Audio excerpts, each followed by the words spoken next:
ဝမှာဓမ္မလမ်းကြောင်းမတိမ်ဆောင်အောင်ကိုယ့်ကိုထိန်းချောင်းနိုင်ရင်လူတော်လူကောင်းလို့ခေါ်ရမှာဖြစ်တယ်ကြီးပွားတိုးတက်တဲ့ပုဂ္ဂိုလ်တွေဟာဓမ္မလမ်းကြောင်းမတိမ်ဆောင်စေပဲကိုယ့်ကိုထိန်းချောင်းသွားတဲ့ပုဂ္ဂိုလ်တွေသာဖြစ်တယ်ကိုယ့်ကိုမထိန်းချောင်းနိုင်လို့ရှင်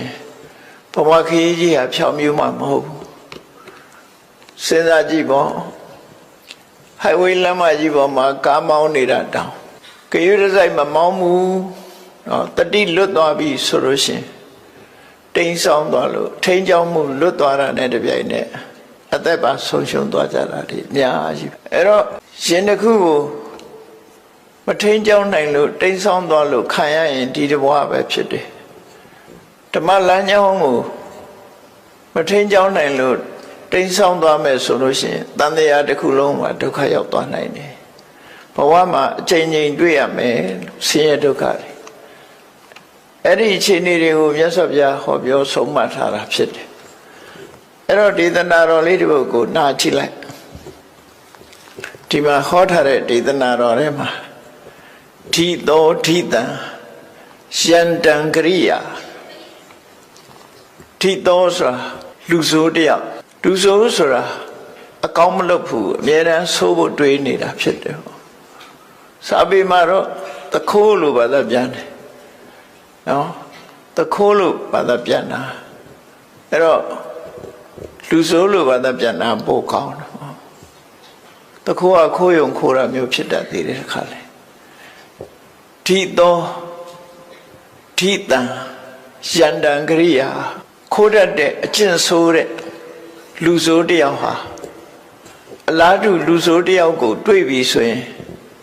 ဒုက္ခပေးတဲ့အလုပ်ကိုလုပ်မှာပဲလေလူဆိုးဟာလူဆိုးတယောက်ပေါ်မှာညှတာတယ်ဆိုတာမရှိဘူးကိုယ်ကလက်ဥအောင်ပဲလောက်ကြတပ်ဖြတ်ကြမှာဖြစ်တယ်အဲ့တော့လူဆိုးတယောက်ကလူဆိုးတယောက်နဲ့ကြုံတွေ့တဲ့အခါမှာလှုပ်လိုက်လို့အခြေအနေဆိုးသွားတာတဲ့ပို့ပြီးအခြေအနေဆိုးနိုင်တာကကိုယ့်ရင်ထဲနှလုံးထဲမှာဖြစ်တဲ့ကိုယ်စိတ်ကိုမထိန်းနိုင်တဲ့ထိန်းကြောင်းမှုလွတ်သွားတဲ့စိတ်ကပိုဆိုးအောင်လုပ်နိုင်တယ်လို့သူတို့ပြောတာလူဆိုးတယောက်ကလူဆိုးတယောက်ကိုဒုက္ခပေးတာတဲ့ကိုယ့်ရင်ထဲနှလုံးထဲမှာဖြစ်လို့ဖြစ်တဲ့ကိုယ်စိတ်ကမကောင်းတဲ့စိတ်ကပို့ပြီးတော့ဒုက္ခပေးနိုင်တယ်လူဆိုးတယောက်ကလူဆိုးတယောက်ကိုဒုက္ခပေးရင်တဘဝပဲပေးလို့ရတယ်နောက်ဘဝအထိလိုက်ပေးလို့မရဘူးအေးရင်နဲ့နှလုံးထဲမှာဖြစ်တဲ့စိတ်ဆိုးစိတ်မိုက်ကတော့ဒီဘဝရင်ဒုက္ခပေးမှာမဟုတ်ဘူးဘဝဆက်တိုင်းလိုက်ပြီးတော့ဒုက္ခပေးမှာလို့မြတ်စွာဘုရားဒီလိုဟောလို့ရင်ဖြစ်တယ်နော်ဓိသောဓိတံယန္တံကရိယာသူလှုပ်ချင်လှုပ်မှာပဲလေလူဆိုးတယောက်ကလူဆိုးတယောက်ကိုလှုပ်ချင်တာလှုပ်ဆိုးတဲ့အလုပ်တွေဒုက္ခပေးတဲ့အလုပ်တွေသူလှုပ်ချင်လှုပ်မယ်နောက်ဥပမာတစ်ခုပေးတာတော့ဝေရီဝါပနဝေရိနာရန်သူတယောက်ကရန်သူနှစ်ယောက်ဆုံနေဆိုရင်အဲ့ဒီရန်သူဟာအပြန်အလှန်ရန်သူဖြစ်သည့်အတွက်ကြောင့်ရန်သူတယောက်ကရန်သူတယောက်ကိုဆုံတွေ့တဲ့အခါမှာဒုက္ခပေးတာလို့ဒုက္ခပေးတာတဲ့ပို့ပြီးတော့စိတ်ဆိုးစိတ်မိုက်ကပို့ပြီးတော့ဒုက္ခပေးနိုင်တယ်လို့သူတို့ပြောတာနော်အဲ့တော့လူဆိုးတယောက်ကလူဆိုးတယောက်ကိုဒုက္ခပေးတာရဲ့ရန်သူတယောက်ကရန်သူတယောက်ကိုဒုက္ခပေးတာရဲ့အဲ့ဒီဒုက္ခပေးမှုနှစ်ခုတည်းပို့ပြီးတော့ဆိုးအောင်ဒုက္ခပေးနိုင်တာတော့မိမိတို့အသီးသီးရင်ထဲမှာဖြစ်နေကြတယ်အကုသိုလ်စိတ်ဆိုးစိတ်မိုက်တွေသာလင်းဖြစ်တယ်ဒါတတိထားဖို့ပြောတာနော်မိစ္ဆာပနိဟိတံစိတ်တံပါပိယောနံတတောကရေလူဆိုးတယောက်ကလူဆိုးတယောက်ကိုဒုက္ခပေးထားတဲ့ပိုဆိုးအောင်ဒုက္ခပေးနိုင်တာကမိစ္ဆာပနိဟိတလို့ခေါ်တဲ့ဒီစိတ်ဆိုးစိတ်မိုက်တာလည်းဖြစ်တယ်ရန်သူတယောက်ကရန်သူတယောက်ကိုဒုက္ခပေးထားတဲ့ပိုဆိုးတဲ့ဒုက္ခကိုပေးနိုင်တာမိစ္ဆာပနိဟိတလို့ခေါ်တဲ့ဒီဓမ္မ လမ်းကြောင်းတိမ်ဆောင်သွားစေတတ်တဲ့စိတ်ပဲဖြစ်တယ်အထိန်ကြောင့်လွတ်သွားတဲ့စိတ်ဟာအဲ့ဒီတည်းပို့ပြီးဒုက္ခရောက်စေတယ်လို့ဒါမြတ်စွာဘုရားဟောလို့တဲ့အထိပ္ပယ်စဉ်းစားကြည့်မယ်ဆိုလို့ရှိရင်ရန်သူဆိုတာနှမျိုးရှိတယ်လို့ပြောဘာလဲဆိုရင်အတွင်းရန်နဲ့အပြင်ရန်အပြင်ဘက်ကကိုယ်ဒုက္ခပေးမဲ့ရန်သူကိုယ်စိတ်ထဲမှာဖြစ်နေတဲ့ရန်သူနှစ်ခုရှိတယ်ဥပမာပဲဆိုတော့ရှင်တဲ့နှလုံးထဲမှာဖြစ်နေတဲ့အကုသိုလ်စိတ်တွေကလည်းကိုယ်ရန်သူတွေပဲသို့တော့အဲ့ဒါကိုလူတွေကရန်သူလို့သိမထင်ဘူးအပြင်ဘက်ကမတည့်တဲ့လူကိုပဲရန်သူလို့ထင်ကိုယ်ရင်ထဲမှာဖြစ်နေတဲ့လောဘတွေဒေါသတွေမောဟတွေအိတ်တာတွေမစ္စရိယတွေဆိုတဲ့စိတ်ဆိုးစိတ်မိုက်တွေဟာဓမ္မလမ်းကြောင်းဖြင့်ထိန်းချောင်းနိုင်ခြင်းမရှိတဲ့စိတ်ဆိုးစိတ်မိုက်တွေဟာပြင်မကရန်သူတယောက်ဒုက္ခပေးတာတဲ့ပို့အစပေါင်းများစွာပို့ပြီးဒုက္ခပေးနိုင်တယ်လို့သူတို့ပြောတာနော်အစပေါင်းများစွာဒုက္ခပို့ပြီးတော့ပေးနေပြင်မရန်သူဆိုတာဒုက္ခပေးလို့ရှိရင်ဘဝတစ်ခုပဲဒုက္ခပေးနိုင်တဘဝပဲဒုက္ခပေးမှာဖြစ်တယ်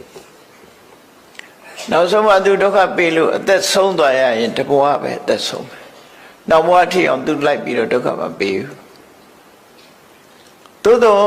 ကိုယ်ရင်နဲ့နှလုံးထဲမှာဖြစ်နေတဲ့လောဘဒေါသမောဟဆိုတဲ့အကုသိုလ်စိတ်ဆိုးစိတ်မိုက်တွေဟာတော့လောဘနဲ့သိလောဘလွှမ်းမိုးတဲ့အခါမှာဒီဘဝကသိလိုက်တာနဲ့ပြိတ္တာဘုံပို့ပြလိုက်တယ်ဒေါသနဲ့လွှမ်းမိုးထားတဲ့ဒေါသလွှမ်းမိုးထားတဲ့စိတ်စိတ်မိုက်ကမျက်စိလေးနှလုံးမိတ်ပြီးဒီဘဝအသက်ဆုံးသွားတဲ့ငရဲဘုံပို့ပလိုက်တယ်မောဟဆိုတဲ့လှုပ်တဲ့နာနဲ့မလှုပ်တဲ့နာမသိတယ်ဘာမှရင်လှုပ်တယ်အမှန်တရားကိုမသိတဲ့မောဟလွှမ်းမိုးထားတဲ့စိတ်ဆိုးစိတ်မိုက်ကမျက်စိနှလုံးမိတ်သေဆုံးတာနဲ့တပြိုင်နက်တိရစ္ဆာန်မောဟပို့ပလိုက်တယ်တိရစ္ဆာန်မောဟဆိုတာမောဟလွှမ်းမိုးနေတယ်ဘုံဘဝမျိုးပဲပြိတ္တာဆိုတာအမြဲတမ်းဆာလောင်နေတာကိုလောဘဖြစ်နေတယ်အမြဲတမ်းလောဘလွှမ်းမိုးထားသည့်အတွက်ကြောင့်တက်တဲ့အငတ်ထားတဲ့ပုံစံမျိုးဖြစ်တယ်ပေါ့လောဘကြီးအောင်ဆိုပြီးတော့ဒုက္ခပေးထားတဲ့သဘောငရဲဘုံဆိုတာလုံးဝညှင်းဆဲနှိပ်စက်မှုကိုခံနေရတဲ့ဒေါသကြီးအောင်ဆိုပြီးဒေါသကနေပြီးတော့ဒေါသနဲ့အတူတဲ့ငရဲမီးတွေနှိပ်စက်မဲ့ငရဲထိန်နေဝိုင်းအောင်နေတဲ့နေရာဌာနတစ်ခုပို့ပလိုက်တာဖြစ်တယ်အဲ့တော့ရန်သူတယောက်လူဆိုးတယောက်ကဒုက္ခပေးထားတဲ့အစာပေါင်းများစွာကိုဒုက္ခပေးတာကိုခံလိုက်ရတယ်လို့သူတို့ပြောတယ်ဒီဘဝတည်းမကဘူးတန်တရားဘဝမြောက်များစွာဒုက္ခပေးခြင်းကိုခံရမယ်အဲ့တော့ရသော်ဗျာဟောတဲ့ဒီဒေသနာတော်လေးကရိုးရိုးရှင်းရှင်းလေးပဲနားမလည်စရာလည်းအကြောင်းမရှိဘူးဒီသောဒီတံယန္တံဂိရာလူဆိုးတယောက်ကလူဆိုးတယောက်ကလူဆိုးတယောက်ကိုလုံနိုင်တာတဲ့ဝေရိဝါပနဝေရိနာရန်သူတယောက်ကမိမိရန်သူပေါ်မှာလုံနိုင်တာတဲ့မိစ္ဆာပဏိဟိတံစိတ်တံစိတ်ဆိုးစိတ်မိုက်ကလောဘဒေါသမောဟတွေလွှမ်းမိုးနေတဲ့စိတ်ဆိုးစိတ်မိုက်ကပါပိယောနံတတောကရေအဲ့ဒီလူဆိုးကဒုက္ခပေးတာတဲ့ရန်သူကဒုက္ခပေးတာတဲ့ပို့လို့ပို့ပြီးတော့ဆိုးအောင်ဒုက္ခပေးနိုင်တယ်လို့ဒီလိုဆိုတဲ့စကားပဲနော်အဲ့တော့ဒီဒေသနာတော်လေးဖြစ်ပေါ်လာပုံလေးကိုပြောအောင်မြတ်စွာဘုရားတာဝတိမြို့မှာသတင်းသုံးတဲ့အချိန်တာဝတိမြို့မှာပစ္စည်းဥစ္စာကြွယ်ဝချမ်းသာတဲ့အနာရဝိတထေကြီးရှိတယ်အဲ့ဒီအနာရဝိတထေကြီးရဲ့စီးပွားရေးကိုကြည့်မယ်ဆိုလို့ရှိရင်အိန္ဒိယနိုင်ငံရှေးခေတ်ကတထေးတွေဟာလေယာစိုက်ပျိုးမှုလည်းလုပ်တယ်နွားမွေးမြူမှုကိုလည်းလုပ်တယ်ပေါ့အသာတစားတဲ့ဟာမျိုးမဟုတ်ဘူးနှိုးစားနွားမတွေမွေးတယ်နွားမွေးမြူတွေလုပ်တယ်အနာရဝိတထေးကြီးရဲ့နွားခြံကိုထိမ့်သိမ်းဆောက်ရှောက်တဲ့ နာရဝိန္ဒထေးရဲ့နွားအုပ်ကြီးကိုအကောင်မောင်းမလို့ဆိုတာတော့အများကြီးဖြစ်မှာပေါ့နော်ဝိသခာရဲ့နွားအုပ်ကအရေးအတွက်တော့မရှိဘူး6မိုင်လောက်လမ်းပေါ်မှာအပြည့်သွားနေတဲ့နွားအုပ်သူ့နွားအုပ်ကြီးလွတ်လိုက်မယ်ဆိုရင်6မိုင်လောက်လမ်းပြည့်ပခုံးချင်းထိပြီးသွားနေတဲ့နွားအုပ်အကောင်နဲ့ပြောတာမဟုတ်ဘူးနော်မိဘကဒီအိမ်တော်ရဲ့သားချပေးတဲ့အခါမှာပေးလိုက်တဲ့နွားအုပ်ချမ်းပေးလိုက်လို့ခုံပြီးတော့လိုက်သွားတဲ့နွားအုပ်တယ်မဲ့အကောင်ရေးဟာ1,600,000ရှိတယ်သူဆိုတယ်အဲ့ဒါပဲရည်အတွက်ပြတယ်ကျန်တဲ့နွားတွေရဲ့အကောင်ရည်အတွက်ပြောင်းအဲ့တော့နာရဝိန္ဒထေးကြီးကလည်းသူမွေးမြူထားတဲ့နွားတွေကိုထိမ့်သိမ်းဆော့ဆော့တဲ့နွားထိမ့်မုံထိမ့်ဤပညာရက်ကိုတက်ရသေးတယ်ရှေးကဒီတိုင်းလေးနွားကိုစက်ချက်မောင်းတာနဲ့နွားကြောင်သားလို့ခေါ်တာမဟုတ်ဘူးနွားကြောင်သားတွေလိုက်နာရမယ့်အချက်တွေအများကြီးရှိတယ်နွားနဲ့ပတ်သက်ပြီးတော့ဆေးကုတာအစသူတို့တတ်တဲ့ပညာတွေရှိတယ်အကုန်လုံးအဲ့ဒါတွေကိုတတ်တယ်နွားကိုထိမ့်မုံထိမ့်နီးကစပြီးတော့အကုန်လုံးနွားတွေကိုမတန်တင်နာတို့ကအစအကုန်လုံးသူတို့နဲတဲ့နွားတွေမဟုတ်ဘူးထိရတာပေါ့နော်သူဟာအနာရဝိန္ဒထေးရဲ့နွားတွေကိုသူ့အောက်ကလည်းလူတွေအများကြီးရှိမှာပေါ့အုပ်ချုပ်ပြီးတော့ထိမ့်သိမ်းဆော့ရှော့ရတဲ့ရွာကြီးမြို့ကြီးလောက်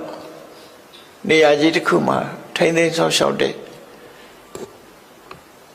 ချမ်းသာကြွယ်ဝတဲ့လူတယောက်တဲ့သူ့နာမည်ကနန္ဒာရေးတဲ့အခါကျတော့နန္ဒောခောပါလကောဆိုတာနန္ဒာဆိုတဲ့နွားချောင်းသားလို့စာပေမှာဒီလိုလုပ်တယ်နွားချောင်းသားစာပေမှာတစ်ခါတလေခွဲပြီးတော့သုံးတာရှိတယ်ခောပါလကဆိုခောဆိုတာနွားပါလကကဆောင်းလျှောက်တာနွားတွေကိုထိန်းချောင်းတဲ့ပုဂ္ဂိုလ်ခောပဆိုတဲ့စကားလုံးရှိသေးတယ်ခောပါလကနဲ့ခောပနဲ့ဘာကွာတော့ဆိုလို့ရှိရင်သူများနွားကိုအငှားကြောင်းရတဲ့လူကိုခောပါလကလို့ခေါ်ပြီးတော့ကိုနာကိုနွားမွေးမြူရေးလုပ်ပြီးတော့ထိန်းတဲ့ပုဂ္ဂိုလ်ကြတော့ခောပါဒီလိုခွဲပြီးတော့ဆိုတာလည်းရှိတယ်နော်တဏိယဆိုတဲ့တထေးကြီးကသူကိုယ်တိုင်ကိုတဏိယောခောပေါ်ဆိုနွားတထေးကြီးနွားတွေကိုထိန်းကြောင်းတဲ့ပုဂ္ဂိုလ်တဏိယနေတဏိယနွားတွေရေကြီးရမျက်နှာရရှေ့ပြီးတော့နွားအုပ်ကြီးနဲ့ရောက်တဲ့နေရာမှာစခန်းချပြီးတော့နေတာသူကဒီနန္ဒဆိုတဲ့နွားကြောင်သားကြီးကအနာရဝိန္ဒထေးရဲ့နွားတွေကိုထိမ့်သိမ်းရတဲ့ပုဂ္ဂိုလ်ဖြစ်သူကိုယ်တိုင်ကလည်းချမ်းသာကြွယ်ဝတယ်လို့ပြောတယ်အမှန်မှချမ်းသာကြွယ်ဝတယ်ယမယင်္ခနာရဝိန္ဒထေးကြီးစီသွားပြီးတော့ဘာတွေပေးရတော့ဆိုနွားနှုတ်ပေးရတယ်ထောပတ်ပေးရတယ်ဒိန်တို့ဘာလို့ပေးရတယ်အနာရဝိန္ဒထေးရဲ့နွားခြံကထွက်တာတွေမှလည်းအနာရဝိန္ဒထေးအိမ်ကိုသွင်းရတာပေါ့သူကတော့အမြဲတမ်းချမ်းသာကြွယ်ဝတယ်သူကနောက်ပိုင်းမှာခဏိခေတ်လိုပဲလူဆိုတာသူကချမ်းသာကြွယ်ဝတဲ့အခါကျတိုင်းပြည်အုပ်ချုပ်တဲ့ဘုရင်တွေကအခွန်လိုက်တယ်နွားဘယ်နှကောင်ရှင်ဘလောက်ပေးရမယ်ဆိုပြီးတော့အခွန်တော်တွေလိုက်ပြီးတော့စီးကြတယ်နန္ဒဆိုတဲ့နွားကြောင့်ကအဲ့ဒီအခွန်ရှောင်တဲ့အနေနဲ့သူကယသိအသွင်ဝတ်ပြီးနေတာနော်အခွန်မကောင်းအောင်လို့အခွန်ရှောင်တာလေယသိဝတ်ပြီးတော့နွားတွေကိုထိမ့်သိမ်းဆောက်ရှောက်တယ်ဒါပေမဲ့သူကအတော်ကိုချမ်းသာတယ်လို့အခွန်ရှောင်တဲ့အကျင့်ကဘုရားလက်ထက်ကလေးရှိတာပေါ့ခဏိခေတ်မှာရှိတာပေါ့ဟုတ်တာပေါ့ကိုဟာဘသူကပေးခြင်းမလို့နော်အခွန်ရှောင်တဲ့သူကခွန်ရှောင်မှုအတွက်ယသိအောင်ဆိုမြတ်စွာဘုရားလက်ထက်တုန်းကကေနိယဆိုတဲ့ယသိဟာယသိအစ်စ်မဟုတ်ဘူးအခွန်ရှောင်မှုအတွက်ယသိလို့ဝတ်နေတာသူလဲနွားကြောင့်နွားတွေနဲ့နွားအုပ်ကြီးကိုမွေးမြူတဲ့ပုဂ္ဂိုလ်ပဲဒီနန္ဒဆိုတဲ့ နာရဝိတထေးကြီးရဲ့နွားအုပ်ကြီးကိုထိမ့်သိမ်းဆောက်ရှောက်တဲ့ပုဂ္ဂိုလ်နာရဝိတထေးအိမ်ကိုမကြာခဏရောက်တယ်နွားတို့ပို့တယ်ဆိုတော့တစ်ခွက်တလေပို့တာမဟုတ်ဘူးတထေးအိမ်စားလောက်အောင်ပို့ရမှာနော်တထေးရဲ့မိသားစုတွေအကုန်လုံးအလုံးနွားတို့ပို့တယ်ထောပတ်ပို့တယ်ခုခေတ်ဒိန်တို့ဘာလို့လူဟာမျိုးတွေပို့တယ်အဲ့လိုပို့ရင်နာရဝိတထေးကြီးကလည်းဘုရားကိုအမြဲတမ်းဆွမ်းအိမ်မှာဆိုလို့ရှိရင်နေ့စဉ်အပါ2000ဆွမ်းကတ်တာဘုရားမှုရှိတဲ့တန်ဃာတွေသူ့အိမ်မှာနေ့စဉ်အပါ2000ဆွမ်းကတ်တယ်ဘုန်းကြီးဆွမ်းကတ်တယ်ဆိုတော့ဘုံမှာအတွေ့နဲ့သွားမတွေ့နဲ့စပွဲတွေနဲ့ပြင်းတယ်လို့အဲ့လိုမအောင်မေးနေကိုယ်တပိတ်လေးနဲ့ကိုကြွလာပြီဟောတပိတ်ထဲမှာလောင်းထည့်တာနေရာထိုင်ခင်းလေးခင်းထားတယ်အတော်ကျယ်တဲ့နေရာတစ်ခုဆိုရင်2000ဆန့်တဲ့နေရာမျိုးမှာဘုမာပြေကလို့စပွဲတွေနဲ့ပြင်ရမယ်ဆိုပါ2000ဆိုနေတာမဟုတ်ဘူးလေအဲ့လိုကတ်တာမဟုတ်ဘူးတန်းစီပြီးတော့ထိုင်နေတဲ့ရဟန်းတွေရဲ့တပိတ်ထဲကိုလိုက်ပြီးတော့ထည့်တာဘူဖေးပေါ်ခုခေတ်လို့ပြောချင်းပတ်တပိုင်ဆွန်ရောဟင်းရောအကုန်လုံးပေါင်းပြီးတပိတ်ထဲထည့်ပြီးအဲ့ဒါကိုယ့်အကိုဖုံးဝေးကြတာ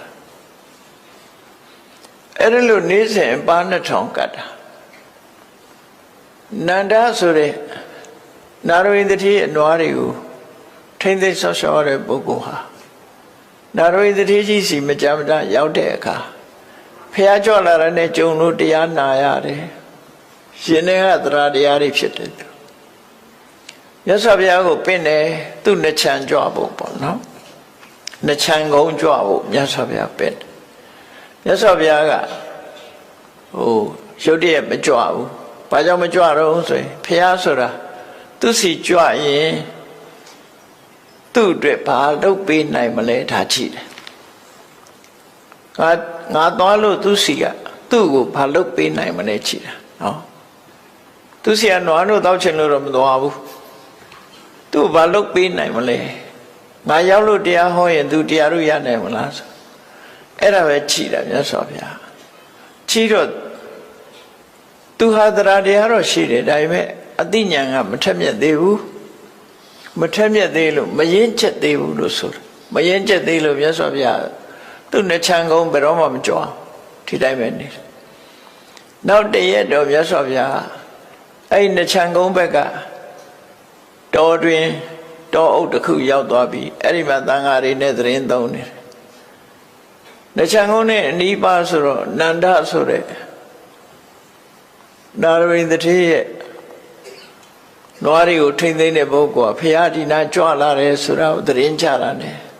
ချက်ချင်းလာတွေ့ပြီးမြတ်စွာဘုရားကိုဆွမ်းသာပင်တယ်သူနှချမ်းကုန်းမှာ9ရက်တိတိဆွမ်းကတ်ခြင်းတယ်အဲ့တော့မြတ်စွာဘုရားလက်ခံလိုက်တယ်9ရက်တိတိမနေ့ကျောင်းတော်ကလာပြီးတော့ဆွမ်းလက်ခံပြီး9ရက်တိတိဆွမ်းဖုံးပေးတယ်9ရက်ပြည့်တဲ့နောက်မှာမြတ်စွာဘုရားတရားပါဟောပြီးတော့ကိုလန်းကိုကြွတဲ့အခါမှာတော်တော်လေးဝေးလံအောင်သူတော့အဆက်လောက်ထိအောင်မြတ်စွာဘုရားတပိတ်ကိုယူပြီးတော့လိုက်ပို့တယ်အဲ့ဒါလို့ပြန်ကနေလေးလိုက်ပို့တယ်မြတ်စွာဘုရားကြွသွားတာကိုနောက်ကနေလိုက်ပို့ရဟန်းတွေလည်းပါတယ်အဲ့လိုမြတ်စွာဘုရားနဲ့လိုက်ပို့ရင်းကနေပြီးတော့အပြန်တနေရာရောက်တယ်ရောက်တဲ့အခါကျတော့တောတွင်တနေရာကသူ့ကိုချောင်းပြီးတော့မြားနဲ့ပြစ်ပြီးလှုပ်ကြံတပ်ဖြတ်လိုက်တာခုခေတ်ဆိုရင်တော့သင်္နတ်နဲ့ပြစ်သွားတယ်ပေါ့နော်သူတို့ကပြစ်သွားမှမသိဘူးသူတယောက်တည်းပြန်လာတဲ့အချိန်မှာမြားနဲ့ပြစ်တာလှုပ်ကြံတပ်ဖြတ်ပြီးလမ်းမှာပဲလဲကျပြီးသိဆုံးတယ်အဲ့ဒါနဲ့ပတ်သက်ပြီးယဟန်တွေကမြတ်စွာဘုရားကိုလျှောက်တယ်9ရက်တိတိဆွမ်းကတ်သွားတဲ့နန္ဒဆိုတဲ့ဥပဒကဟာခုလိုမြတ်စွာဘုရားနဲ့လိုက်ပို့ပြီးအပြန်မှာချောင်းမြောင်းပြီးလှုပ်ကြံခံလိုက်ရတယ်မို့တယ်တော့ပေါ်ကြမှာပေါ်မှာပေါ့နော်ပေါ်တယ်လည်းမသိဘူးမပေါ်ဘူးလည်းမသိဘူးတတ်ခံလိုက်ရတာတော့တတ်ခံလိုက်ရတယ် အဲ့ဒီမှာမြတ်စွာဘုရားကဒီတရားကိုဟောတာပဲနော်သူလုံးချံတပ်ဖြတ်တာဟာအတိတ်ဘဝတုန်းကသူလုပ်ခဲ့တဲ့အလုပ်တွေသူပြန်ရတဲ့သဘောပေါ့သို့တော်ယဟန်တွေကသူဘာဖြစ်လို့အခုလိုလုံးချံတပ်ဖြတ်ခြင်းခံရတယ်လဲဆိုတာဘယ်ကိုယ်တော်ကမှမလျှောက်ထားနဲ့မြတ်စွာဘုရားဘယ်တော့မှမလုပ်ခဲ့တယ်ဆိုတာတော့မပြောဘူးဟောမတော်ဘူးဟောမတော်တာမေးမှဟောတာမြတ်စွာဘုရားဒါကြောင့်မို့အဲ့ဒါတော့မသိလိုက်ရဘူးပေါ့သို့တော့မှန်းဆပြီးတော့ကြည့်လို့ရတယ်သူဟာရန်သူတယောက်ကိုတစ်ချိန်တုန်းကသူလှုပ်ချံတပ်ပြတ်ခဲ့တယ်တော့မဟုတ်သူလူဆိုးဘဝကတခြားလူဆိုးတယောက်ကိုလှုပ်ချံတပ်ဖြတ်ခဲ့တယ်အဲ့ဒီလှုပ်ချံတပ်ဖြတ်တာကြောင့်မလို့ဒီဘဝမှာလည်းသူဟာလှုပ်ချံတပ်ဖြတ်ခြင်းခံရတယ်လို့ကိုလှုပ်ခဲ့တဲ့မကောင်းမှုအကုသိုလ်ကံဟာကိုယ်စီပြန်ရောက်တယ်ဆိုတာဖူပရင်ဆိုတဲ့လက်နဲ့သဘောမျိုးပဲနော်ပြစ်တဲ့လူစီဒီလက်နဲ့ကြီးပြန်ရောက်လာအဲ့ဒါလိုပဲမကောင်းမှုအကုသိုလ်အကျိုးတရားဆိုတာလှုပ်တဲ့လူစီပြန်ရောက်လာတယ်လို့သူဆိုလိုတယ်ပေါ့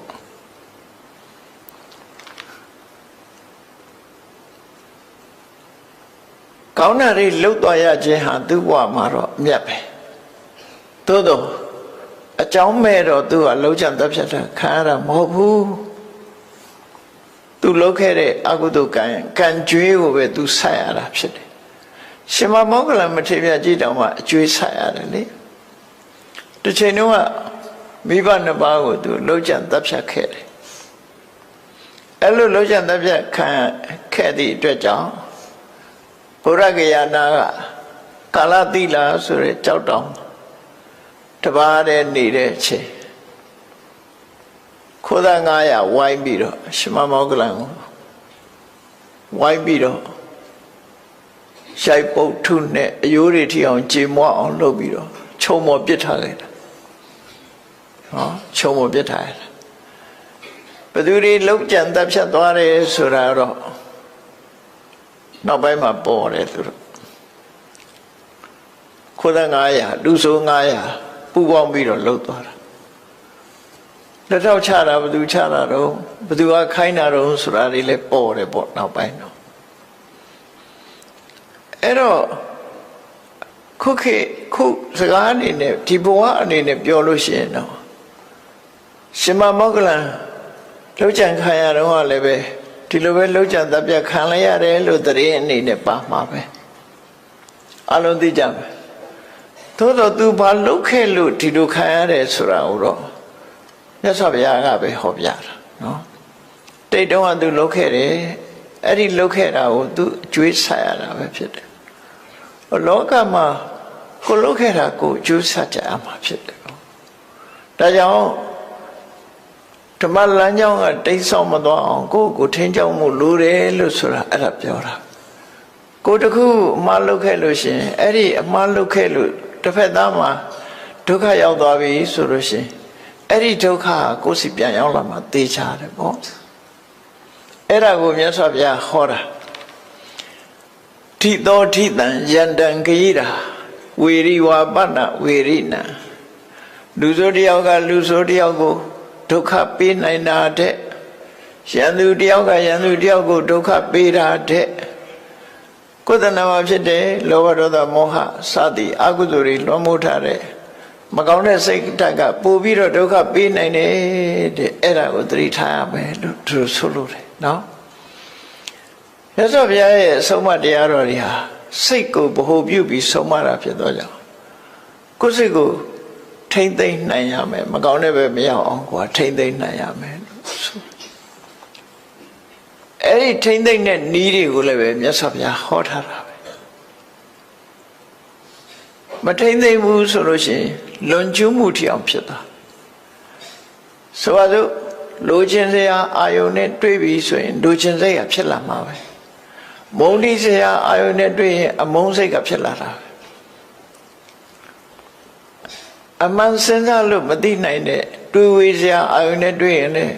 ခေါင်းကုပ်စဉ်းစားတာဖြစ်လာမှာပဲမသိတဲ့ဟာဖြစ်လာ အဲ့ဒါလို့ဖြစ်လာလို့ရှိရင်အဲ့ဒီအချိန်မှာအကောင်အထည်မဖော်မိအောင်တွေးတဲ့အဆင့်မှာပဲရဆိုင်ဖို့လိုအပ်တယ်တွေးတဲ့အဆင့်မှာရဆိုင်ပြီးနှုတ်ကထုတ်ပြောတာအထီအောင်မလုပ်ဘူးကိုယ်ဒီလက်ရောက်အကောင်အထည်ပေါ်တာမလုပ်ဘူးဆိုလို့ရှိရင်အပြစ်သက်သာသွားမယ်သူဆိုလို့ပေါ့နော်အဲ့ဒီအချိန်မှာထိန်းရမှာစိတ်ကိုထိန်းလိုက်တယ်ဒီတဲ့ထိန်းနိုင်ရင်ကတော့လောဘဖြစ်လာရင်ဖြစ်တဲ့လောဘကိုသာထိန်းလိုက်တယ်ဒေါသဖြစ်လာရင်ဖြစ်တဲ့ဒေါသကိုသာချိုးနှိမ်လိုက်တယ်မောဟဖြစ်လာရင်တခဏလေးပဲချိုးနှိမ်ပြလိုက်တယ်ဖြစ်မှန်းတောင်လူမသိအောင်ထိမ့်သိမ့်မျိုးသိမ့်နိုင်တယ်မျိုးသိမ့်နိုင်ရင်သူတော်ကောင်းလို့ခေါ်တာမမျိုးသိမ့်နိုင်တာကိုလူတွေကမမျိုးသိမ့်နိုင်တဲ့အတွက်ကြောင့်အ ਨੇ ဆုံးတော့ဆဲလိုက်ရမှရှင်တွေကခြောင်သွားတော့ဒေါသဖြစ်ရင်ဆဲလိုက်ကြတာပဲလေအဲ့ဒါလို့ဖြစ်တယ်အဲ့ဒါမမျိုးသိမ့်နိုင်လို့ဖြစ်တာနော်မျိုးသိမ့်နိုင်မဲ့ဆိုလို့ရှိရင်သူမတောင်မှမသိလိုက်ရဘူးဒေါသဆိုတာအစနဲ့ပေါက်ကွဲတာလောဘလည်းထို့တူပဲမောဟလည်းဒေါသကအစနဲ့ပေါက်ကွဲတာပထမဆုံးရှင်တွေကဒေါသဖြစ်လာပြီဆိုမျက်နှာကြောလေးတင်းလာမျက်ထောက်ကလေးနီးလာအဲ့ဒါလောက်တည်းမျိုးသိမ့်လိုက်ပြီဆိုရင်ပျောက်သွားပြီသူကမသိလိုက်ဘူးဘေးကလူတော်သိမသိအောင်မျက်ကြောလေးတင်းသွားတာလေးကိုပြန်ပြီးထိန်းလိုက်တယ်တချို့ကြတော့အဲ့ဒါလောက်နဲ့မရက်တဲ့အခါပစုပါဇက်ကလှုပ်နဲ့ဆဲဖို့ပြင်လာတယ်ဟာအဲ့ဒီနေရာလေးမှလည်းရဆိုင်ခိုင်းလို့ရတယ်အဲ့ဒီမှာမမျိုးသိမ့်နိုင်ဘူးဆိုရင်ထဆဲပြီသို့တော့ဆဲလိုက်လို့အာရလို့ရင်ထဲကပေါ့သွားပြီဆိုရင်တော့သူကဒါနဲ့ပဲကျေနပ်သွားတယ်ရှေ့ဆက်မလားအဲ့ဒါလောက်နဲ့မကျေနပ်လို့ရှိရင်ဒုတ်တပြက်ဓာတ်တပြက်ဖြစ်လာနော်အဲ့ဒီအချိန်လေးမှာမထိန်နိုင်တော့ဘူးဆိုသွားရောရာဇုံမှုနောက်ဆုံးသူများကိုလည်းတတ်တယ်ကိုယ့်ကိုယ်လည်းတတ်တယ်ဆိုအဆင်ရောက်သွားဒေါသဟာအစင်းပေါက်ကွဲတာဖြစ်တယ်လောဘလည်းတို့တူပဲ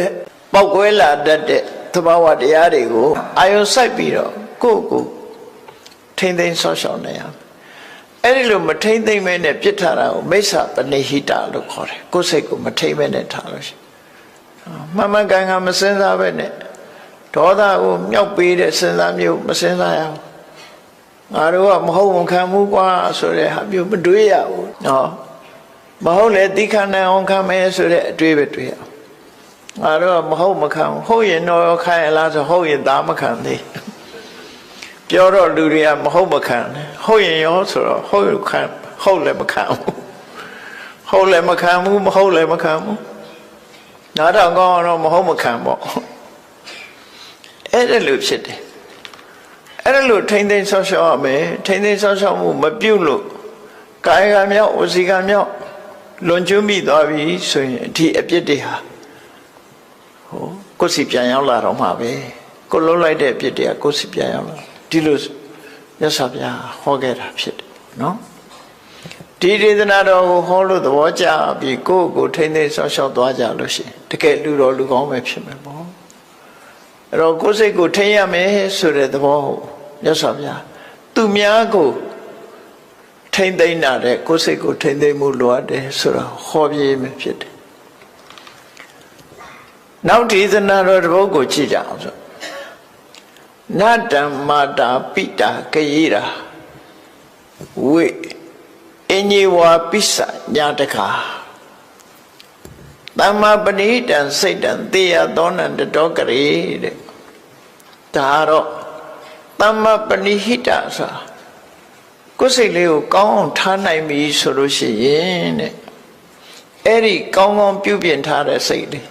ဘလို့ကောင်းကောင်းပြုပြင်ထားတာတော့ဆိုဟိုဒေါသထွက်ရင်လည်းဒေါသကိုထိန်းလိုက်တယ်အေးဒေါသထွက်နေတော့ဘာကျိုးရှိမှာတော့ဒေါသဆိုးကျိုးကိုပေးရတယ်တော့အကုသိုလ်ဖြစ်အောင်မလုပ်နဲ့ကိုယ့်အကိုနော်လောဘဖြစ်လာလို့ရှိရင်လည်းလောဘကိုစဉ်းစားဆင်ញဉာဏ်နဲ့ထိန်းနိုင်တယ်မောဟဖြစ်လာလို့ရှိရင်လည်းပျောက်ကင်းအောင်ထိန်းသိမ်းအဲ့ဒါလို့ထိန်းနိုင်လို့ကောင်းသွားတဲ့စိတ်ကလေးဟာတဲ့နတ္တမာတာပိတာကိရာအမေဖေကလုတ်ပေးနိုင်တာတဲ့နော်အမေဖေလုတ်မပေးနိုင်တာတွေထောင်ပေးနိုင်တယ်လို့ဒီစိတ်ကပေးနိုင်အမေဖေကမပေးနိုင်တဲ့စိတ်စိမ်ချမ်းသာတောင်ဒီ ကိုယ့်ကိုထိမ့်သိမ့်လိုက်တဲ့စိတ်ကောင်းလေးကပေးနိုင်တယ်ဖန်တီးပေးနိုင်တယ်အင်ကြီးဝါပိဿညာတကဆွေတွေမျိုးတွေကကိုယ့်အကောင်းဆုံးဖြစ်အောင်ကိုယ်မလုပ်မပေးနိုင်ပေမဲ့ဟောဒီစိတ်လေးကလုပ်ပေးနိုင်တယ်လို့တမ္မာပဏိတံစိတ်တံတေယသောနံတတော်ကလေးအမေဖေကပေးတာတဲ့ပိုကောင်းတယ်ပိုကောင်းတဲ့အဆင့်ကိုပေးနိုင်တယ်ဆွေတွေမျိုးတွေကကုညီနိုင်တာတဲ့ပေးတဲ့အရာတဲ့ကိုပို့ပြီးတော့ကောင်းအောင်ပေးနိုင်တယ်လို့သူဆိုလို့တယ်ပေါ့အဲ့ဒါနဲ့ပတ်သက်ပြီးတော့ဘာအကြောင်းကိုခေါ်တာလဲဘာကြောင့်ဒီစကားကိုခေါ်တာလဲဒီကထာလေးရဲ့ဓမ္မရတ္တကိုနားလည်ထားဖို့နော်ရသော်ပြပြောတဲ့စကားခေါ်ကြတဲ့ဆုံးမတာလေးကိုနားလည်ထားဖို့တမ္မာပဏိဟိတဆိုတဲ့စိတ်ရဲ့တန်ဖိုးကိုမြတ်စွာဘုရားဟောတာနော်အမေဖေလုံးမပေးတာတောင်အမေဖေလုံးမပေးတာလုံးမပေးနိုင်တာတောင်ဒီစိတ်ကလုံးပေးနိုင်ဆွေတွေမျိုးတွေမကူညီနိုင်တဲ့အရာတောင်သူကကူညီပေးနိုင်တယ်လို့ဆိုလိုတယ်အဲ့တော့ဒီတရားကိုမြတ်စွာဘုရားဟောတာအကြောင်းတစ်ခုကြောင့်ဟောတာပဲဖြစ်တယ်ဘာလဲလို့ဆိုလို့ရှိရင်ဒီဇလန်ထဲမှာလည်းအဆိုးလည်းပါတယ်အကောင်းလည်းပါတယ်ဒီဇလန်လေးဖြစ်ပေါ်လာပုံလေးကဘာတော့ဆိုရင်တောဝတိမျိုးနဲ့အလှမ်းกว่าတဲ့နေရမှာသောရိယဆိုရမြို့လေးတစ်မြို့ရှိတယ်အဲ့ဒီမြို့မှာသောရိယဆိုတာတထေသားတယောက်ရှိတယ်တငယ်ချင်းအပေါင်းအသင်းတွေနဲ့ရေချိုးမလို့ရှင်းတော့ကတော့ရေချိုးတယ်ဆိုတာမြစ်သွားချိုးကြတာများတယ်ဒီကနေ့ခေတ်လို့ကိုယ့်ရင်ကိုယ်မှာရေချိုးကနေနဲ့ချိုးတာမဟုတ်ဘူးမြစ်ထဲမှာရေကူးကြတယ်ရေကစားကြတယ်မြစ်ကိုသွားချိုးတာဝိသခါတို့လည်းမြစ်ချိုးတာပဲအကုန်လုံးမြစ်ချိုးကြတာတထေးတွေဖရာယဟန္တာတွေလည်းအကုန်မြစ်မှာသွားချိုးကြတာပဲရေချိုးပြီးဆိုရင်နော်တခါတော့ကဖရာယဟန္တာတွေမကဘူးရာဇဂိုပြည်ကဗိမိသာရမင်းကြီးတောင်မြစ်သွားရေချိုးတာရှင်မင်းနေတောင်မြစ်သွားချိုးတာနော်မြစ်သွားချိုးတာတခါတော့ကယဟန်တွေကမြစ်မှာရေချိုးနေကြအတော်နဲ့မပြီးဘူးရေစိန်ချိုးနေကြတယ်ပူတဲ့ချိန်ဖြစ်လေဗိမိသာရမင်းကြီးကလည်းပဲကိုရံတော်တွေနဲ့လာပြီးရေချိုးလို့ယဟန်တွေမပြီးသေးလို့စောင့်နေဟောချိုးတဲ့အချိန်ကလည်းပဲနေ့လည်းပဲအနေညနေပိုင်းအထိချိုးတာကိုတော်တွေကအတော်နဲ့ဘယင်းလာလာမှန်းသိရတဲ့နဲ့အတော်နဲ့မပြီးတော့ဆိုင်းနေရကိုတော်တွေပြီးတော့အချိန်ကတော်တော်လေးနောက်ကျသွားတယ်ဗေမိသာရမင်းကြီးကကိုတော်တွေပြီးမှရေချိုးတဲ့အခါကျတော့ဘယင်းမဲဖြစ်ဖြစ်မြို့တကားပိတ်ချင်ရောက်ရင်ချောင်းဆိုပိတ်သွားမြို့တကားရဲ့ဖွင့်ခွင့်မရှိဘူးအဲ့တကမှုမှာအာနာအပြည့်ပေးတာဖြစ်တယ်ဘယ်သူမှဖွင့်မပေးဘူးအဲ့ဒါနဲ့ဗေမိသာရမင်းကြီးကပြင်ပမှာစခန်းချရတယ်အဲ့ဒီညရေချိုးနောက်ကြပြီနန်းတော့ပြန်ဝင်လို့မရမနဲ့စောကြီးဖះရှိသွားတော့ဖះကဘယ်လိုလဲစောကြီးရောက်လာပါလားဆိုသူမနေ့ကလည်းရေချိုးထွက်လာတာရဟန်းတန်ဃာတွေရေချိုးနေတာတွေ့တော့သူကစောင့်ရင်းနဲ့မိုးချုပ်သွားတော့မြို့ပြန်လို့မရဘူးဒါကြောင့်ချိုးရဆိုမြတ်စွာဘုရားကိုရော်လေးခေါ်ပြီးဆုံးပါတယ်နော်ဆုံးမပြီးတော့သိက္ခာပုဒ်တစ်ခုပြညတ်လိုက်တယ်ဒီပူတဲ့အိုက်တဲ့အချိန်မှာနော်တစ်ပတ်နှစ်ပတ်အတွင်းကိုရေမချိုးရဘူးဆိုပြီးယဟန်တွေကိုရေမချိုးရဘူးဆိုပြီးတော့သိက္ခာပုဒ်ပြညတ်တာနော်အဲ့ဒါလို့နှစ်ပတ်မှတစ်ခါလောက်ရေချိုးရမယ်ဟာမျိုးမြတ်စွာဘုရားပြညတ်လိုက်တာအဲ့ဒါနဲ့ယဟန်တွေကနေ့စဉ်ရေချိုးလို့မရတော့သို့တော့မြမပြည်ကကိုတော်တွေဘာကြောင့်ချိုးတော့ဆိုဗမာပြည်အတွက်ကအထူးမစ္စည်းမဒေသမှာသာပြည့်ညတ်ပြီးတော့မစ္စည်းမဒေသရဲ့အပြစ်မဲ့ကဒေသတွေမှာကြတော့ရှေးကြိုက်တော့ချိုးဝင်ပေးထားတယ်ဒါဝိနည်းသိက္ခာပေါ်မှာပါတာနော်ဝိနည်းသိက္ခာပေါ်မှာပါတာမစ္စည်းမဒေသမှာဆိုရင်မချိုးရဘူးတဲ့အဲ့သိက္ခာပေါ်ရှိတယ်အဲ့တော့ဒီမှာရေသွားချိုးတဲ့အခါသောရိယတထေသားရေသွားချိုးတော့ မြို့ပြင်ထွက်မျက်စိတ်လားအဲ့ဒီမှာရှင်မကိစ္ဆနာဆိုတာပုံနာမျိုးရှုပ်ကအမတမချောတဲ့အသားလေးကဝါဝင်းနေတယ်နော်နာရန်လေးကတွဲတွဲယောက်ျားချောချောတာပေါ့နေမှာပါနော်ယောက်ျားချောကိုမိန်းမချောချောတာဖြစ်ခေါင်းဖြစ်လိမ့်မယ်အလွန်ချောတဲ့အခါကျတော့အဲ့သောရိယတထေသာရှင်မကိစ္ဆနာကိုကြည့်ပြီးဒီကိုတော့အသားရည်လေးကလှလိုက်တာနော်ငါမိမဒီအသားရည်မျိုးရရင်ကောင်းလိုက်မှာသို့မဟုတ်ဒီကိုတော့ရင်လည်းငါမိမဖြစ်ခေါင်းပါစိတ်ထဲကဖြစ်သွားတယ်နော်စိတ်ထဲတော့ပြစ်မှားမိလိုက်တာအဲ့ဒီလိုလဲပြစ်မှားမိလိုက်ရောဟိုကယဟန္တာပုဂ္ဂိုလ်ကြီးနေစိတ်ဆိုးစိတ်မိုက်ကအခုချက်ချင်းယဟန္တာပုဂ္ဂိုလ်ဆိုတော့အဲ့ဒီလိုလဲတွေးလိုက်တာဆုံးနဲ့ဆုံးသွားရောသူကပုံပြောင်းသွားတဲ့ခါတယ်အမျိုးသားနဲ့ချက်ချင်းအမျိုးသမီးဖြစ်သွားယုံကြည်နိုင်စရာမရှိဘူးပေါ့ခုခေတ်လူတွေအနေနဲ့ယုံကြည်မှယုံမှာပေါ့ချက်ချင်းလိန်ပြောင်းသွားတယ်လို့ခေါ်တယ်ချက်ချင်းမျိုးသမီးဖြစ်သွားတယ်သူကြည့်လိုက်တဲ့အခါကျသူ့ကိုသူကြည့်ပြီးတော့ရှက်တာရှက်တော့တငယ်ချင်းတွေကလည်းသူ့ကိုမမှတ်မိကြတော့ချက်ချင်းအမျိုးသမီးရုပ်ဖြစ်သွားတဲ့အခါသူကစကားပြောရင်ကနေပြီးတော့တစ်သွားတော့တာနော်ဟိုလူတွေကလည်းတထေးသာခုနဒီနေ့ရှိပါဘယ်ပြောက်သွားပါလဲနော်ကလေးမတယောက်ရောက်လာတယ်တထေးသာပြောက်သွားပြီသူတို့မျက်စိအောင်အဲ့တထေးသာကကလေးမလေးဖြစ်သွားအဲ့တော့ချက်ချင်းသူကလည်းခြေရဖြောက်ပြီးတော့လမ်းကြောင်းတစ်ခုကနေပြီးတော့ရှက်လို့ထွက်ပြေးသွားတဲ့အခါသူလမ်းသွားတဲ့နေရာမှာလှဲကုံတဲ့တစုကလှဲမောင်းပြီးသွားတာတွေ့တယ်ဒါနဲ့လှဲကုံတဲ့ရဲ့နောက်ကနေလိုက်သွားအဲ့ဒီလဲတွေကဘယ်သွားတာတော့ဆိုတက္ကသိုလ်ပြည်ကိုသွားကြမှာအယောင်းဝယ်နဲ့သွားတာသူအဲ့ဒီနောက်ကနေလိုက်သွားညောင်းလာတဲ့အခါကျတော့သူ့လက်စွပ်ကလေးကိုပေးပြီးတော့လှဲခပေးပြီးတော့အဲ့လှဲရင်တစ်ခုပေါ်မှာသူတက်စီပြီးလိုက်သွားကြလိုက်တော့ဆက်စုတဲ့ကောင်တွေမေးတာပေါ့ကလေးမပဲသွားမလို့လဲဘသူလဲနဲ့မေးတဲ့အခါကျရှင်တို့ကိုလဲကိုမောင်းသူ့ကိုမမေးနဲ့ပေါ့ဆိုပြီးသူလိုက်သွား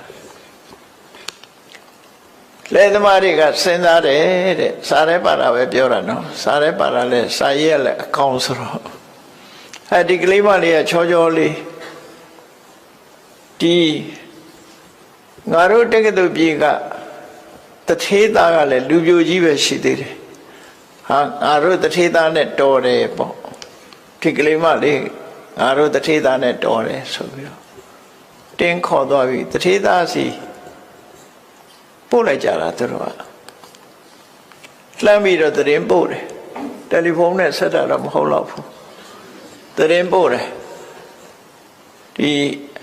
ကလေးမလေးတယောက်ချောချောလေးလမ်းမတွေ့လို့သူတို့ခေါ်လာတယ်ပေါ့လေတထေးသားနဲ့လိုက်ဖက်တယ်ဆိုပြီးတထေးသားရှိပို့ပြီးတထေးသားနဲ့ဟိုဘက်ကျမှအိမ်အောင်ကြတက္ကသိုလ်ပြည်မှာအိမ်အောင်ကြသူနေတဲ့မြို့မှာလည်းပဲသူကအိမ်အောင်ရှိတယ်အိမ်အောင်ရှိတော့အဲ့ဒီမှာကလေး2ယောက်ရှိတယ်သားလေး2ယောက်ရှိတယ်တက္ကသိုလ်ပြည်ရောက်လာတော့သူကအမျိုးသမီးဖြစ်နေတက္ကသိုလ်ကတထေးသားနဲ့တွေ့တဲ့အခါသူကအဲ့ဒီမှာအိမ်အောင်တစ်ခါကြတော့ကလေး2ယောက်ဝေဖွားပြန်အလုံး4ယောက်ရှိသွားသူကလေးကအဲ့ဒီလိုနေရင်ကနေနှစ်ထန်းကကြာတူတူသွားတဲ့လူတွေကဟာဘဲသွားလိုက်တာပါလေဘဲပြောက်သွားပါလေခုနဒီနားမှာရှိပါတယ်ငါတို့နဲ့တူတူလာတာပဲရေချိုးပြီးပြန်သွားတာနေမှာပါဆိုပြီးရှာလို့မရတော့အိမ်ပြန်ညာအိမ်ရောက်တဲ့အခါကျတော့ရေချိုးပြီးပြန်သွားတယ်လို့မှတ်တာပဲဆိုလူပြောက်ကမိဘတွေကစိတ်ပူလိုက်ရှာကြဘယ်မှမတွေ့တော့အင်းဒါသေသွားတာရေနစ်ပြီးသေတယ်လို့ပဲထင်ကြတယ်သူတို့ရှုပ်ကပြောင်းသွားတော့မသိကြတော့ဘူးလေသူကသူသာသိတာအဲ့ဒါနဲ့ရေနစ်သေသွားတာနေပါပဲဆိုပြီးတော့မိဘတွေကအမြတ်တမ်းတွေပါတွေဝေကုသကောင်းမှုတွေပြုပြီးမြတ်ဝေလိုက်ကြတာသူကတော့တက္ကသိုလ်ပြေရောက်ပြီးတော့တထေးကတော့ဖြစ်တယ်အဲ့ဒါလို့သားသမီး2ယောက်ရောက်တဲ့အချိန်လေးမှာ အဲ့ဒီသောရိယကကုံတယ်တွေသူတငယ်ချင်းကုံတယ်တွေကဒီကိုရောက်လာကြဗျာတက္ကသိုလ်ကိုရောက်လာသူကလေသာပြေတိုင်းကနေရက်ကြည့်လိုက်တဲ့အခါသူတငယ်ချင်းသူမှတ်မိတော့သူအိမ်ကအမျိုးသမီးအစေပါးတွေကိုလွတ်ပြီးတဲ့အခါကျခေါ်ခိုင်းပြီးတော့ဝကြိုးငယ်ပြုတ်တရင်တနည်းကြီးသူကကျွေးရမွေးဟိုလူတွေကမှမှတ်မိဘူးသူကပဲမှတ်မိတယ်ဘယ်မှတ်မိမှာတော့သူကဟိုတုန်းကတထေသားအခုကအမျိုးသမီးဖြစ်တာမမှတ်မိအေးအဝတ်တွေပြုတ်ပြီးတဲ့အခါကျစကားထိုင်ပြောကြစကားထိုင်ပြောတော့ဟိုလူတွေကအံ့ဩပြီးမေးတာပေါ့ခင်ဗျားကျွန်တော်တို့ကိုသိသလားလို့ဆိုသိပါတယ်တရင်တနည်းကြီးဘယ်မှာသိတာတုံးနဲ့စကားဆက်မိလို့ပြောရင်ကနေသူကမေးတယ်အဲ့သောရိယမှာတထေးကြီးဥပဒုပဲဝါနေကောင်းလာမေးတယ်နောက်တထေးသားသူတို့မှသားတစ်ယောက်ရှိတယ်အဲ့သူရောဘယ်လိုတော့ဆိုမေးလိုက်တဲ့အခါကျမမေးပါနဲ့သူအကြောင်းတော့မေးတယ်ငါတို့နဲ့တူတူရေချိုးသွားတာနေပျောက်သွားလိုက်တာဘယ်ရောက်တော့မှန်းကိုမသိတော့ဘူးပေါ့နော်မမှတ်မိကြတော့ငါတို့နဲ့ရေချိုးတူတူသွားရင်ကနေပျောက်သွားတာရေထဲနစ်သွားတယ်ထမတယ်သူ့မိဘတွေကတော့အမြတ်တမ်းပေးဝေတာတွေလှုပ်ပြီးသွားပြီပေါ့ဆိုတော့အဲ့ဒီပျောက်သွားတယ်ဆိုတဲ့တထေသားဟာငါပဲတဲ့နော်မတော်ရအောင်မပြောနဲ့လေဟိုကတထေသားခမရအမျိုးသားမဟုတ်တာအမျိုးသမီးဆိုမဟုတ်ဘူးဆိုပြီးတော့ရှင်းပြတယ်ရှင်ကစီအဲ့တော့တွေးလိုက်ကြလားမင်းတို့ရဟန်းတော်တစ်ပါးရုပ်ချောလာတာတွေးလိုက်လားတွေးတယ်အဲ့မှာငါစိတ်ကအလိုဖြစ်လိုက်တဲ့အချိန်ငါဟာရုပ်ချင်းပုံပြောင်းသွားတော့မင်းတို့ငါ့ကိုမမှတ်မိတာဖြစ်လေအဲ့ဒီအချိန်မှာငါရှက်လို့တဲ့သူထွက်လာခဲ့တာလို့ဟောအဲ့ဒါဆိုလို့ရှိရင်ရှင်မဂစီကဒီမြို့မှာရှိနေတာပဲအဲ့ဒါဆိုလို့ရှိရင်သူ့ကိုကြောဝန်ချလိုက်လို့ရှိရင်ဖြစ်ပါတယ်အဲ့ဒါသူ့ကိုတောင်းပန်ပြီးပြီလားဆိုမတောင်းပန်ရသေးဘူးတဲ့ဟာဒါဖြင့်တောင်းပန်မယ်စီစဉ်မယ်ဆိုပြီးတော့ရှင်မဂစီထံအဲ့ဒီဧည့်သည်တထေသားတငယ်ချင်းကသွားပြီးတော့ဆွမ်းသာပင်အိမ်ရောက်ဆုံးမကပ်ပြီးတဲ့အခါကျတော့ရှင်မဂစီကိုအဲ့ဒီသောရိယလာတဲ့တထေသားကနေပြီးတထေရဲ့တငယ်ချင်းကနေပြီးတော့ရှောက်တယ်ရှင်ဘုရားတဲ့ဟောဒီတထေကြောဟာရှင်ဘုရားကိုတွေးလို့သောရိယနာမှာရှင်ဘုရားကြွလာတော့အရှင်ဘုရားအပေါ်မှာခုလိုစိတ်နဲ့ပြမမိခဲ့ပူပါတယ်တဲ့အဲ့ဒီပြမမိလို့သူဟာအခုလိုဘဝရောက်လာတာရှင်ဘုရားသူ့ကိုသိခံခွင့်လွှတ်တော်မူပါလို့တောင်းပန်ဝင်ချလိုက်တဲ့အခါရှင်မဂေစီကသိခံပါတယ်လို့ပြောလိုက်တာနဲ့တပြိုင်နက်နှခမ်းမွေးနေပါလေပြန်ဖြစ်သွားအဲ့ဒါလိုပဲဖြစ်မှာပေါ့နော်နှခမ်းမွေးတွေမိုးစိမ်မွေးတွေနဲ့ပြန်ဖြစ်သွားဇလန်ကအဲ့လိုအဲ့ဒီကြတော့ဒီဟာရုပ်ရှင်ရရင်သိကောင်းမှာပေါ့နော်သူကသရုပ်ဆောင်တာလဲပြည်ပြင်းလုံးအားချီတယ်အဲ့ဒီမှာယောက်ျားလည်းပြန်ဖြစ်သွားရောဒီတက္ကသိုလ်ကသူ့ရဲ့အမျိုးသားတထေသား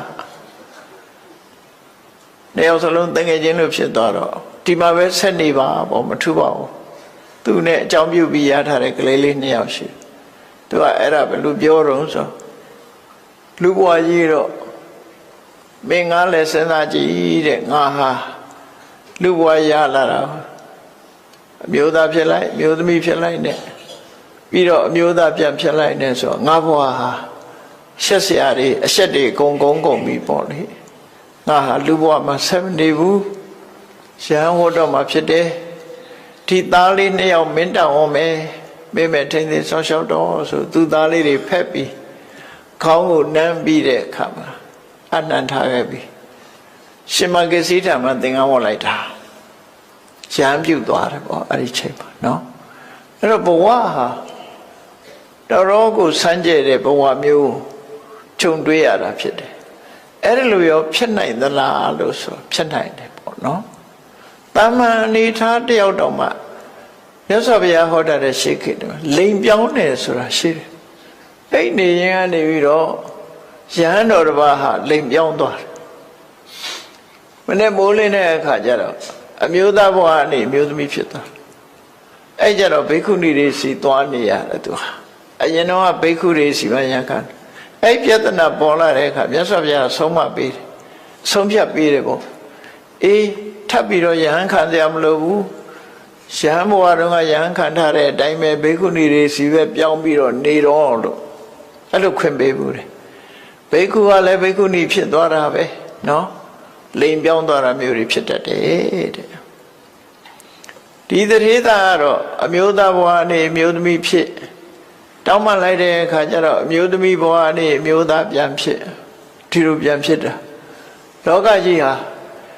လူရဲ့စိတ်ကြောင့်ပြောင်းလဲမှုတွေဆိုတာဖြစ်နိုင်တယ်ဆိုတဲ့အကြောင်းအမျိုးသားတန်တရားမှာတော့အမျိုးသားကြီးပဲဖြစ်ဖူးတယ်အမျိုးသမီးမဖြစ်ဖူးဘူးဆိုတော့လူမရှိဘူးတဲ့အမျိုးသမီးကြီးပဲဖြစ်ပြီးအမျိုးသားမဖြစ်ဘူးဆိုတာလည်းမရှိဘူးအဲ့တော့အမျိုးသားလည်းဖြစ်ဖူးကြတယ်အမျိုးသမီးလည်းဖြစ်ဖူးတယ်ဒီလိုရှိတယ်ဒါဖြင့်ဘာကြောင့်ဒီအမျိုးသားဖြစ်ပါလေနဲ့ဘာကြောင့်အမျိုးသမီးဘဝရောက်တယ်လဲဆိုလို့ရှိရင်အိမ်တော်ကြီးဖောက်ပြန်တဲ့လူတွေဟာအမျိုးသမီးဘဝရောက်သွားတတ်တယ်တို့ဆိုလို့တယ်နော်အဲ့လောက်ဆိုသဘောပေါက်ပြီအိမ်တော်ကြီးဖောက်ပြန်တဲ့လူတွေဟာအမျိုးသမီးဖြစ်သွားနိုင်တယ်ရှင်အနန္ဒမထေရဟာရွှေပရိသတ်ဘဝမှာအိမ်တော်ကြီးဖောက်ပြန်မှုတွေသူတော်ဘာရဲ့အိမ်တော်နေနဲ့လွန်ကျူးမှုတွေလုပ်သည့်အတွက်ကြောင့်ပရဒ္ဓရကံလို့ခေါ်တယ်ပေါ့သူတော်ဘာတာမယာနဲ့ပြစ်မှားတဲ့ပုဂ္ဂိုလ်ဟာရှင်အနန္ဒကိုယ်တိုင်ကတန်တရားထဲမှာဒီပြစ်မှုကိုကျူးလွန်ခဲ့ဘူးတယ်ကျူးလွန်ခဲ့သည့်အတွက်ကြောင့်ငရဲကြတယ်ငရဲကြပြီးငရဲလွတ်လာတဲ့အခါမှာအမျိုးသမီးဘဝ14ဘဝဖြစ်ခဲ့တယ်နော်ရှင်အနန္ဒအမျိုးသမီးဘဝ14ကခုနှစ်ဘဝကျတော့အမျိုးသားဖြစ်တဲ့အခါမှာသင်္ကွချင်းခံရတယ်သူဆိုလို့အဲ့လိုဒုက္ခပေးတာခါအဲ့မျိုးသမီးတွေကရောအမျိုးသားဖြစ်ခွင့်မရှိဘူးလားဆိုဖြစ်ခွင့်ရှိတယ်အမျိုးသမီးတွေကအမျိုးသားဖြစ်ချင်တယ်ဆိုလို့ရှိရင်တဲ့အမျိုးသမီးဘဝစိတ်ကုန်တာဖြစ်ရမယ်အမျိုးသားဖြစ်ချင်တဲ့ဆန္ဒရှိရမယ်ရှိပြီးတော့ကုသိုလ်ကောင်းမှုလုပ်ပြီးတော့ဆုတောင်းမယ်ဆိုရင်အမျိုးသားဖြစ်တယ်ဒီလိုဆိုလို့တနည်းအားဖြင့်လဲကိုယ်မှာအိမ်တော်ရှိတယ်ဆိုလို့ရှိရင်အိမ်တော်ဘက်အမျိုးသားအပေါ်မှာရိုးရိုးသေးသေးဆက်ဆံပြီးတော့ကုသိုလ်ကောင်းမှုလုပ်လို့ရှိရင်လည်းပဲအမျိုးသားဘဝရတယ်လို့စာထဲမှာဒီလိုရေးထားနော်မျိုးသားဘဝရတယ်လောကနိတိကျမ်းမှာလည်းပဲဒီတိုင်းဆိုထားတာလေးတွေရှိတယ်ပေါ့ရှေးခေတ်ကတော့လောကနိတိသင်ကြတယ်ပေါ့ခဏခေတ်မှာတော့မသင်အဲ့ဒါလို့မိမိရဲ့စိတ်ပေါ်မှာမူတည်ပြီးတော့ဖြစ်တာဖြစ်တယ်ပေါ့ကိုဖြစ်ချင်တာကိုဖြစ်လို့ရတာဟာကိုယ့်ရဲ့စိတ်ကောင်းနှလုံးကောင်းပေါ်မှာမူတည်ရင်အကောင်းဖြစ်နိုင်တယ်မကောင်းတဲ့စိတ်ကမကောင်းတဲ့ဘက်ကိုပို့နိုင်တယ်တဲ့ကောင်းတဲ့စိတ်နဲ့လုံးမယ်ဆိုရင်ကောင်းတာကိုပေးနိုင်အမေဖေတွေကချစ်လာပါတယ်ဆိုတဲ့သားသမီးကိုဝေကျေဒနာပေးနိုင်တယ်လုံးလုံးဝေကျေဒနာပေးနိုင်တယ်ချမ်းသာအောင်ထားနိုင်တယ်သို့တော့စကြဝဠာမင်းဘဝကိုသားသမီးကိုပေးလို့မရဘူးနတ်ပြည်ရောက်အောင်လည်းမလုပ်နိုင်ဘူးနိဗ္ဗာန်ရောက်အောင်လည်းလုပ်မပေးနိုင်ဘူးပညာတတ်ကြီးဖြစ်အောင်လည်းလုပ်မပေးနိုင်ဝိသခာရဲ့မိဘတွေဟာကြီးကြီးတက်နေအောင်ချမ်းသာတော့လည်းပဲပစ္စည်းဥစ္စာသာပေးနိုင်တာတခြားမပေးနိုင်ဘူးလို့ဆိုလို့တယ်အဲ့တော့မိဘတွေကလုပ်ပေးနိုင်တာအတိုင်းအတာတစ်ခုပဲဒါဖြင့်မိဘတွေတဲ့ပို့ပြီးတော့ကောင်းအောင်လုပ်ပေးနိုင်တာတော့ကိုယ့်ရင်ထဲနှလုံးထဲမှာဖြစ်တယ်စိတ်ကောင်းနှလုံးကောင်းပဲဖြစ်တယ်စိတ်ကောင်းနှလုံးကောင်းဆိုတာဘာတော့မေတ္တာနဲ့လွှမ်းခြုံထားတယ်နော် မေတ္တာနဲ့လွှမ်းခြုံထားတဲ့ကရုဏာနဲ့လွှမ်းခြုံထားတဲ့စိတ်မုဒိတာနဲ့လွှမ်းခြုံထားတဲ့စိတ်ဥပိ္ပခာနဲ့လွှမ်းခြုံထားတဲ့ပြမစိုးတရားတွေနဲ့လွှမ်းခြုံပြီးတတ္တာတို့အလောဘတို့အရောဓတို့အမောဟတို့ဆိုတဲ့မွန်မြတ်တဲ့စိတ်နှလုံးတွေကစိတ်နှလုံးတွေနဲ့လွှမ်းခြုံထားတဲ့သမ္မာပဏိတဆိုတဲ့ဓမ္မဖြင့်ထိန်းချောင်းထားတဲ့တိမ်ဆောင်မှုမရှိတဲ့စိတ်ကလေးကတော့အလုံးကိုလုပ်ပေးနိုင်တယ်လို့သူတို့ဆိုလို့တယ်ပေါ့နော်အကောင်းဟုသမျှနောက်ဆုံးမှနိဗ္ဗာန်ရောက်အောင်လည်းလုပ်ပေးနိုင်တယ်မျိုးသမီးကမျိုးသားဖြစ်ခြင်းနဲ့ဆိုရင်ဒီစိတ်ကလုပ်ပေးနိုင်ဒီလိုဆိုလို့တယ်ပေါ့နော်ဘဝမှာအကောင်းဆုံးဆိုတာကိုရယူပေးနိုင်တာကိုယ့်ရင်ထဲမှာရှိတဲ့စိတ်ပဲဖြစ်တယ်ဘာကြောင့်စိတ်ကိုပြောတာလဲလို့ဆိုရင်ဒီစိတ်ကအခြေခံပြီးတော့သွားတာမို့စိတ်ကိုပြောတာလောကလူတွေဟာအကောင်းလုပ်တာလဲစိတ်ကရှေ့ဆောင်တယ်မကောင်းတာလုပ်ရင်လဲစိတ်ကရှေ့ဆောင်တာဖြစ်တယ်အဲ့တော့ကောင်းတာတွေရှေ့ဆောင်သွားတဲ့စိတ်ဒီကောင်းတာကိုဖော်ဆောင်ပေးနိုင်တော့မကောင်းတဲ့အရာတွေနဲ့ပူးပေါင်းပြီးရှေ့ဆောင်သွားတဲ့စိတ်ဒီမကောင်းတာတွေကိုဖော်ဆောင်သွားမှာဒါမှမဟုတ်မကောင်းကျိုးတွေကိုပေးနိုင်တယ်တဲ့အဲ့တော့ကောင်းကျိုးမကောင်းကျိုးပေးမှုဒီစိတ်နဲ့ပတ်သက်တယ်မိစ္ဆာပဏိဟိတစိတ်ဆိုတာမကောင်းတဲ့ဘက်မှာမကောင်းတဲ့အရာတွေလွှမ်းမိုးထားတဲ့စိတ်ကိုမိစ္ဆာပဏိဟိတစိတ်လို့ခေါ်တယ်ကောင်းတဲ့အရာတွေလွှမ်းမိုးထားတဲ့စိတ်ကသမ္မာပဏိဟိတစိတ်လို့ခေါ်တယ်မိစ္ဆာပဏိဟိတစိတ်သည်ရန်သူတယောက်လူဆိုးတယောက်ဒုက္ခပေးတာတဲ့ပို့ပြီးဒုက္ခပေးနိုင်တယ်သမ္မာပဏိဟိတလို့ဆိုတဲ့စိတ်ကောင်းနှလုံးကောင်းသည်မိဘဆွေမျိုးတွေလှုပ်ပေးနိုင်တာတဲ့ပို့ပြီးကောင်းအောင်လှုပ်ပေးနိုင်ပါတယ်လို့နောက်ဆုံးပြောရမယ်ဆိုရင်ယန္တာဖြစ်အောင်လဲဒီစိတ်ပဲဘိစိကဗုဒ္ဓဖြစ်အောင်လဲဒီစိတ်ပဲဖျားဖြစ်အောင်လဲဒီစိတ်ပဲတန်တရားဥဒ္ဒလွတ်ဖို့ရဆိုတာလဲဒီသမ္မာပဏိတစိတ်ကိုယ်စိတ်ကိုကောင်းအောင်ထားနိုင်တဲ့အတိုင်းအတာတစ်ခုအရာအကျိုးကျေးဇူးတွေဟာရရှိကြမှာဖြစ်တယ်ဒါဟာဓမ္မပဒဒေသနာမှာမြတ်စွာဘုရားဟောထားတဲ့ဒေသနာတော်နှစ်ပုဒ်ရဲ့ဓမ္မရတပဲဖြစ်တယ်ပေါ့အဲ့ဒီဓမ္မရတကိုနာယူမှတ်သားပြီးမိမိတို့ဘဝမှာကိုယ်ရင်နဲ့နှလုံးထဲမှာရှိနေကြတဲ့ဒီစိတ်လေးကိုဓမ္မလမ်းကြောင်းတိမ်ဆောင်မသွားအောင်ထိန်ကြောင်ပြုပြင်ကြရမှာဖြစ်တယ်ဆိုတာကိုယ်စီသိရှိနားလည်ပြီးမြတ်ဗုဒ္ဓရဲ့အဆုံးအမတိုင်းကျင့်သုံးနေထိုင်နိုင်ကြပါစေကုန်သတည်း